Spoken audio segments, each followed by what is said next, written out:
একে একে আমাদের সমন্বয় একটা বিবাহ বন্ধনে আবদ্ধ হচ্ছেন। প্রথমে গেল হাসনাত আবদুল্লাহ, এবার দ্বিতীয় ধাপে আজকে সার্জিস আলম জীবনের খুবই গুরুত্বপূর্ণ একটা কাজ গুরুত্বপূর্ণ সময়েই করে নিলেন। কারণ এই মুহূর্তে সার্জিসের কাছে বিয়ে দেওয়ার জন্য আমার ধারণা বাংলাদেশের হাজার হাজার পরিবার চায় এই পরিবারটার সাথে আত্মীয়তা হোক। তো আমরা একটু আগে দেখলাম যে আপনার বিবাহ বন্ধনে আবদ্ধ হয়েছেন জাতীয় নাগরিক কমিটির মুখ্য সংগঠক সার্জিস আলম, আর আজকে তিনি আপনার বিয়ে করেছেন বলে তথ্যসূত্র বলছে। তো অনেকে বলছিলেন যে সার্জিসের বয়স কত, না বয়স আছে। আমরা দেখলাম যে আমাদের উপদেষ্টা আসিফ মাহমুদ তিনি যে একটা ছবি পোস্ট করেছেন, যে ছবি থেকে আসলে আমরা সবাই জানতে পেরেছি যে সার্জিস বিয়ে করেছে। সেখানে আসিফ লিখছেন যে নবজীবনে পদার্পণে অভিনন্দন সার্জিস ভাই। তো আমাদের এই বিয়ের প্রোগ্রামে মোটামুটি যারা বৈষম্যবিরোধী আন্দোলনের সমন্বয়করা আছেন, উপদেষ্টারা আছেন, সবাই ছিলেন।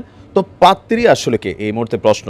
যতটুকু গণমাধ্যমের সূত্র বলছে, পাত্রী হচ্ছে তাদের পারিবারিকভাবে পছন্দকৃত পাত্রী, আর পরিবারের সম্মতিতেই এই বিয়ে হয়েছে, কোনো রিলেশন টাইপ বিয়ে এরকম না। মানে এখানে নানান কমেন্ট আছে, বাট বেশ কয়েকটা গণমাধ্যম থেকে দেখা গেল যে পরিবারের সম্মতিতেই তিনি বিয়ে করেছেন, আর পাশাপাশি পাত্রী পারিবারিকভাবে পছন্দ করা হয়েছে। পাত্রী হচ্ছে ঢাকা বিশ্ববিদ্যালয়ের একজন ছাত্রী। তবে এর বাহিরে পাত্রী সম্পর্কে আর ওইরকম কোনো তথ্য আসে নেই যে কোন জেলার, কি করেন বা কি হাবিজাবি।